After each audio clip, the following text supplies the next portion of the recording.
തന്നെ നൃത്തത്തിലേക്ക് തന്നെ അപ്പം ചേച്ചി പറയുണ്ടായി ഇപ്പോഴും ഞാൻ പഠിച്ചുകൊണ്ടിരിക്കുകയാണ്. MBA കഴിഞ്ഞു, ഇപ്പോൾ MA ചെയ്തുകൊണ്ടിരിക്കുന്നല്ലേ? MA ഭരതനാട്യം ചെയ്തുകൊണ്ടിരിക്കുന്നത്. ഇങ്ങനെ ഈ ഡാൻസിനെ കുറിച്ച് അത്രയ്ക്ക് പഠിക്കാനുള്ളൊരു എന്തുകൊണ്ടാണ് ചേച്ചി ഉണ്ടായത്? ഇപ്പം പറഞ്ഞ പോലെ 3.5 വയസ്സ് മുതലേ ഞാൻ ഡാൻസ് പഠിക്കുന്നതാണ്. അപ്പോൾ അതിൽ കൂടുതൽ കാര്യങ്ങൾ പഠിക്കണം എന്നൊക്കെ വിചാരിച്ചിരുന്നു. പിന്നെ എന്താ ഒരു ഘട്ടത്തിൽ ഒരു ബ്രേക്കൊക്കെ ആയി. അത് കഴിഞ്ഞ് പിന്നെയും ഡാൻസ് കണ്ടിന്യൂ ചെയ്തു. അപ്പോൾ പഴയ കാര്യങ്ങളൊന്നുകൂടെ ബ്രഷപ്പ് ചെയ്തെടുക്കാനും അതിൽ കൂടുതൽ പഠിക്കാനുള്ള ഒരു ഇൻട്രസ്റ്റ് ഉള്ളത് കൊണ്ടാണ് ഇപ്പോൾ MA ഒക്കെ ജോയിൻ ചെയ്തത്. ഇപ്പം ഭരതനാട്യം ഇപ്പോൾ ഫസ്റ്റ് ഇയർ കഴിഞ്ഞു. ഇപ്പോൾ പഠിച്ചുകൊണ്ടിരിക്കുകയാണ്.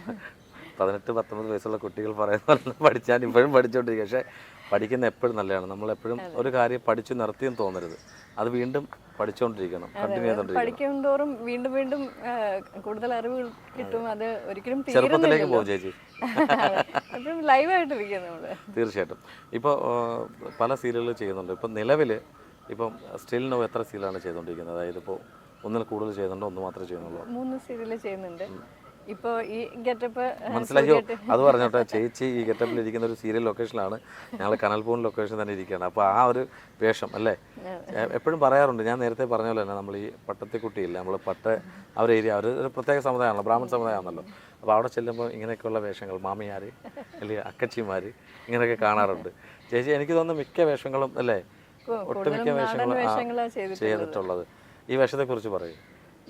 ഇത് ഓരോ സീരിയൽ ചെയ്യുമ്പോഴും എന്തെങ്കിലും ഡിഫറെൻ്റ് ആയിട്ട് ചെയ്യണം എന്നൊരു ആഗ്രഹമുണ്ട്. പിന്നെ ഇപ്പം വളരെ സോഷ്യലായിട്ടുള്ള കാര്യങ്ങളിലാണല്ലോ ഇപ്പോൾ കൂടുതലും സീരിയലുള്ളത്. അപ്പോൾ അതിൽ തന്നെ എന്തെങ്കിലും ഒരു ഗെറ്റപ്പിൽ എന്തെങ്കിലും വ്യത്യാസം വരണം എന്നൊക്കെ ഇങ്ങനെ ആലോചിച്ചിരുന്നപ്പോഴാണ് ഈ ഒരു ക്യാരക്ടർ വന്നത്. അപ്പോൾ ഒരു ചെട്ടിയാരുടെ ഫാമിലിയാണ് കാണിക്കുന്നത്.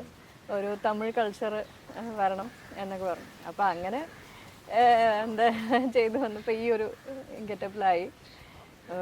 അത് ഇപ്പം സ്ഥിരം സാധാരണ രീതിയിലുള്ള ഇതൊക്കെയാണല്ലോ. അപ്പോൾ അതിൽ നിന്ന് ഡിഫറെൻ്റ് ആയിട്ടുള്ളൊരു വേഷം.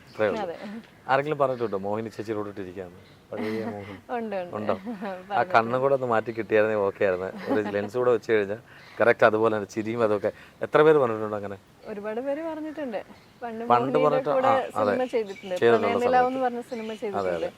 അതിനകത്ത് എനിക്ക് തോന്നുന്നു അനിയത്തിയായിട്ടോ അല്ലെങ്കിൽ ആ വീട്ടിലൊരു അംഗമായിട്ടോ ചെയ്തിരിക്കുന്നല്ലേ? ആ.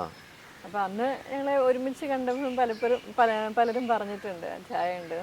ഇപ്പോൾ 15 സിനിമകളും ചെയ്തിട്ടുണ്ട്. എനിക്ക് തോന്നുന്നു അതിനകത്ത് ഈ പ്രണയനിലാവ് ചെയ്ത സമയത്ത് അത് 2 ജാതി തമ്മിലുള്ള കല്യാണം അങ്ങനെയുള്ള ബേസ് ആയിട്ടുള്ള സീരിയലാണ്, സിനിമയാണത്. ദിലീപേട്ടനുണ്ട്, മണിച്ചേട്ടനുണ്ട്, നെടുമുടി സാറുണ്ട്, ജയഭാരതിയമ്മയുണ്ട്. ഇവരെല്ലാം ജയഭാരതിയമ്മ ഉണ്ടായിരുന്നു, KR വിജയമ്മ ഉണ്ടായിരുന്നു. പിന്നെ അതിനകത്ത് ഒത്തിരി നല്ല സീനിയറായിട്ടുള്ള ആർട്ടിസ്റ്റുകളുണ്ടായിരുന്നു. അപ്പോൾ അതിലും ഒരു അനിയത്തിക്കുട്ടി അല്ലെങ്കിൽ ആ വീട്ടിലൊരു കഥാപാത്രമാണ് ചെയ്തത്. അപ്പോൾ അന്ന് തൊട്ടുള്ള എക്സ്പീരിയൻസ് എന്ന് പറയാം, ആ സിനിമയിലുള്ളോട്ടുള്ള എക്സ്പീരിയൻസ്. സിനിമ അന്നൊന്നും ഇതിനെക്കുറിച്ച് കൂടുതൽ അറിവൊന്നുമില്ലല്ലോ. ചെറുപ്പത്തിലാണ് അന്നും പോവും അഭിനയിക്കും വരും എന്നുള്ളത്. ഇപ്പോഴാണ് പണ്ട് ചെയ്ത സിനിമകളെ കുറിച്ചൊക്കെ കൂടുതൽ ആലോചിക്കുന്നത്. അന്ന് ബ്ലാങ്ക് ആയിട്ട് പോയി ചെയ്തു. അവർ ചെയ്യാൻ പറയുന്ന കാര്യങ്ങൾ അതുപോലെ ചെയ്യും വരുന്നല്ലാതെ കൂടുതൽ അതിനെക്കുറിച്ചൊന്നും ചിന്തിച്ചിട്ടില്ല. അപ്പം ശരിക്കും പറഞ്ഞാൽ ഈ ഫീൽഡിൽ വലിയൊരു പാഷനോ അല്ലെങ്കിൽ വലിയ ഒരു ഇങ്ങനെ ഒരു ലക്ഷ്യമൊന്നും ഉണ്ടായിരുന്നില്ല. അപ്പം അങ്ങനെ ഈ ഒരു ഫ്ലോയിൽ ഇങ്ങനെ ഇപ്പോൾ ഇങ്ങനെ വന്നു പോയത്. എന്ത് പറയണമെന്ന് എനിക്ക് തോന്നുന്നു ചേച്ചിക്ക് പറ്റുന്നില്ലെന്ന് തോന്നുന്നു. എന്താണ് അതിനകത്ത് എക്സ്പ്രഷൻ എന്താണ് പറയേണ്ടതെന്ന് വെച്ചാൽ ഒരു പ്ലാൻ ചെയ്തൊന്നും അല്ല ഇതിലേക്ക് വന്നത്. അപ്പോൾ അതാണ് ഈ സ്റ്റഡീസും കണ്ടിന്യൂ ചെയ്തുകൊണ്ടിരുന്നത്. അപ്പോൾ ഒരു നല്ലൊരു ജോലി, ഓഫീസ് ജോലി ആയിരുന്നു എൻ്റെ ഒരു ആഗ്രഹം. അതിന് വേണ്ടിയിട്ടാണ്. MBA കഴിയുമ്പോൾ തന്നെ നമുക്ക് അറിയാമല്ലോ എന്തെങ്കിലും ഒരു ഓഫീസ് ജോലി. അത് ബാങ്കിൽ വർക്ക് ചെയ്തുകൊണ്ടിരുന്നപ്പോഴാണ് MBA. ഏത് ബാങ്കിലാണ് ചേച്ചി വർക്ക് ചെയ്തത്? പ്രൈവറ്റ് ബാങ്ക്സിലായിരുന്നു. ING വൈശ്യ ബാങ്ക്, പിന്നെ HDFC, കോട്ടക് മഹീന്ദ്ര ബാങ്ക്. അങ്ങനെ ഈ നമ്മുടെ ഏതൊരു കാര്യം നോക്കുമ്പോൾ ലൈഫിൽ നമുക്ക് പിന്നോട്ട് തിരിഞ്ഞു നോക്കുമ്പോൾ കുറേ വിഷമങ്ങൾ നമുക്ക് വന്നിട്ടുണ്ട്. അപ്പോൾ ചേച്ചിയെക്കുറിച്ച് നോക്കിയപ്പോൾ 2 വർഷം മുമ്പാണ്. അപ്പോൾ 8 വർഷമായി കാണും. ഇപ്പം ചേച്ചി പറഞ്ഞതിൻ്റെ 10 വർഷം. നമ്മുടെ നാടിൽ നടമ്പ് നമ്മുടെ വിട്ട് പോകുമ്പോൾ നമുക്ക് പല വിഷമങ്ങളുണ്ടാവാറുണ്ട്. പല തരത്തിലുള്ള കാര്യങ്ങൾ കേൾക്കേണ്ടി വരും. അത്തരത്തിൽ കുറേ കാര്യങ്ങൾ കേട്ടായിട്ട് ചേച്ചി ഒരു ആർട്ടിക്കിളിൽ ഞാൻ കണ്ടിട്ടുണ്ട്. ഹസ്ബൻഡ് മരിച്ചതിന് ശേഷം ചേച്ചി കുടുംബക്കാരെയും നാട്ടുകാരുടെയൊക്കെ ഇവിടെ ഇങ്ങനെ നടക്കുന്നു, ഇങ്ങനെ സീരിയലിന് വേണ്ടി ഇപ്പോൾ സിനിമ ഇങ്ങനെ എന്തിനാണ് അഭിനയിക്കാൻ പോകുന്നത് എന്നൊക്കെയുള്ള പരിഹാസങ്ങൾ കേട്ടിട്ടുണ്ട്. അതിനെക്കുറിച്ച് ചേച്ചി എന്താ പറയുള്ളത്? അത് അന്നൊക്കെ ഒരുപാട് വിഷമം തോന്നിയിട്ടുണ്ട്. അപ്പോൾ പിന്നെ അതൊക്കെ തരണം ചെയ്ത് വന്നേ പറ്റൂ എന്നുള്ളൊരു അവസ്ഥയിൽ ആയിരുന്നു.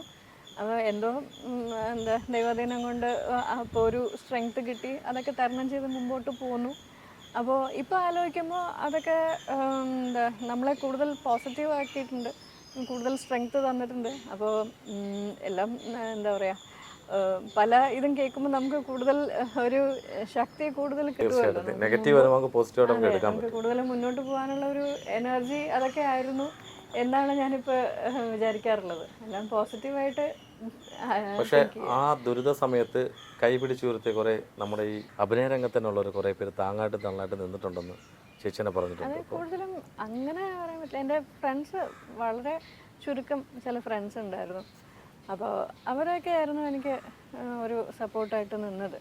പലത് കാര്യങ്ങളിലും എനിക്ക് മോട്ടിവേറ്റ് ചെയ്ത് ഒരു മോറൽ സപ്പോർട്ട് തന്ന കൂടെ നിന്നിട്ടുണ്ട്.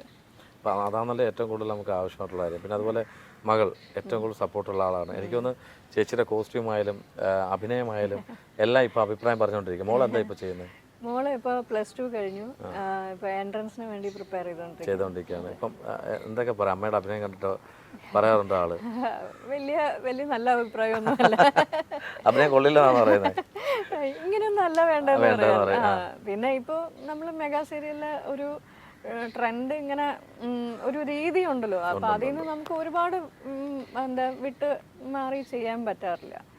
നാച്ചുറൽ ആക്ടിങ് അല്ല, ഇത്തിരി ഓവർ ആക്ടിങ് ആണെന്നൊക്കെ പറയാറുണ്ട്. അറിയില്ല എന്താന്നുള്ളത്, സീരിയൽ എന്താന്നുള്ള അറിയില്ലായിരിക്കും കൊച്ചിന്, അതുകൊണ്ടായിരിക്കാം. ഇപ്പോഴത്തെ ഈ ഒരു ജനറേഷൻ അങ്ങനെ സീരിയലൊന്നും അങ്ങനെ കാണുന്ന കൂട്ടത്തിലല്ല. അപ്പോൾ പിന്നെ നമ്മൾ അപ്ഡേറ്റഡ് ആവുന്ന അവരുടെ അടുത്തുനിന്ന് ഓരോ സജഷൻസ് ഒക്കെ കിട്ടുമ്പോഴാണ്. അപ്പോൾ ഇപ്പോഴത്തെ ട്രെൻഡ് എങ്ങനെയാണ്, ഇപ്പോഴത്തെ പുതിയ കാര്യങ്ങൾ എങ്ങനെയാണ്, ടെക്നിക്കലി ആയാലും എല്ലാ കാര്യങ്ങളിലും അവളുടെ അഭിപ്രായങ്ങൾ നമ്മൾ അപ്ഡേറ്റഡ് ആയിക്കൊണ്ടിരിക്കും. പല കാര്യങ്ങളും അവരുടെ അടുത്തുനിന്ന് പഠിച്ചുകൊണ്ടിരിക്കുക. അല്ല, അങ്ങനെയുള്ള സീരിയൽസ് ഇപ്പം വരുന്നുണ്ടല്ലോ, കുറേ വരുന്നുണ്ട്. ജനറേഷന് പറ്റിയുള്ള സീരിയൽസ് വരുന്നുണ്ട്. അതുപോലെ തന്നെ ഈ നമ്മൾ 7ാം ക്ലാസ്സിൽ പഠിക്കുന്ന സമയത്ത് ദൂരദർശനിൽ പോകുന്നു, ഹീറോസ് എന്നുള്ള സീരിയൽ ചെയ്യുന്നു. അത് മാത്രമല്ല ആ സമയങ്ങളിൽ എപ്പിസോഡ്സ് എന്ന് പറഞ്ഞാൽ അങ്ങ് നീണ്ടു കിടക്കുകയാണ്. വേറെ സീരിയൽസ് ഇല്ലല്ലോ. 7 എപ്പിസോഡ്, പിന്നെ 13 എപ്പിസോഡ് അങ്ങനെ അല്ല അത് 14 എപ്പിസോഡ് ക്ലോസ് ചെയ്യുന്ന സമ്പ്രദായമായിരുന്നു അന്ന്. പക്ഷെ അത് ഇങ്ങോട്ട് വരെ നമ്മുടെ ഏഷ്യാനെറ്റ് എന്നുള്ള പ്ലാറ്റ്ഫോം വരികയാണെങ്കിൽ പിന്നെ അങ്ങ് 4 വർഷം 5 വർഷം ഇങ്ങനെ നീണ്ടു പോവുകയാണ് ചെയ്യുന്നത്. അപ്പോൾ ഏറ്റവും കൂടുതൽ വർഷം അഭിനയിച്ചിട്ടുള്ള സീരിയലും ലൊക്കേഷൻ ഏതായിരിക്കും? എൻ്റെ ഓർമ്മയിൽ സൂര്യ ടിവിയിലെ താലി എന്ന് പറഞ്ഞ സീരിയലായിരുന്നു. അത് 3-3.5 വർഷം പോയി. അത് എൻ്റെ ലൈഫിലും ഒരു ടേണിംഗ് പോയിന്റ് ആയിരുന്നു ആ സീരിയല്. അത് ഡിഗ്രി പഠിച്ചുകൊണ്ടിരുന്നപ്പോഴാണ് ആ സീരിയൽ സ്റ്റാർട്ട് ചെയ്ത്. ഡിഗ്രി കഴിഞ്ഞു, എൻ്റെ കല്യാണം കഴിഞ്ഞതും ആ സെറ്റിൽ വെച്ചിട്ടായിരുന്നു. ഹസ്ബൻഡ് അതിലെ എപ്പിസോഡ് ഡയറക്ടറായിരുന്നു. പക്ഷെ അത് എങ്ങും പറഞ്ഞിട്ടില്ലാന്ന് തോന്നുന്നു. എനിക്ക് തോന്നുന്നു ആർട്ടിക്കിളിൽ ഇല്ലായിരുന്നില്ലെങ്കിൽ ഞാൻ അത് ചോദിച്ചേനെ. അതിന്റെ ഡയറക്ടറായിരുന്നു അല്ലേ? എപ്പിസോഡ് ഡയറക്ടറായിരുന്നു. കുറച്ച് എപ്പിസോഡ്സ് ചെയ്തിരുന്നു. ഹസ്ബൻഡ് അദ്ദേഹത്തിന്റെ പേരും കൂടെ ഒന്ന്? ശങ്കരൻ പോറ്റി. അപ്പോൾ എന്തായാലും ചേട്ടന് ഇപ്പോൾ ഒരു എന്തായാലും ഒരു പ്രണാമം നമ്മുടെ ഒരു മൂവി വേൾഡ് മീഡിയയുടെ അദ്ദേഹം കാണട്ടെ. കാര്യം എന്ന് വെച്ചാൽ ഇത്രയും നല്ലൊരു നടിയെ വീണ്ടും അഭിനയിക്കാൻ വിട്ടല്ലോ എന്നുള്ളതാണ്. അതിനുശേഷം കുറേ ചെയ്തില്ലേ, കുറേ എപ്പിസോഡ്സ് ചെയ്ത്, കുറേ വേറെ സീരിയൽ ആ സമയം തന്നെ ചെയ്യുന്നുണ്ടായിരുന്നല്ലോ.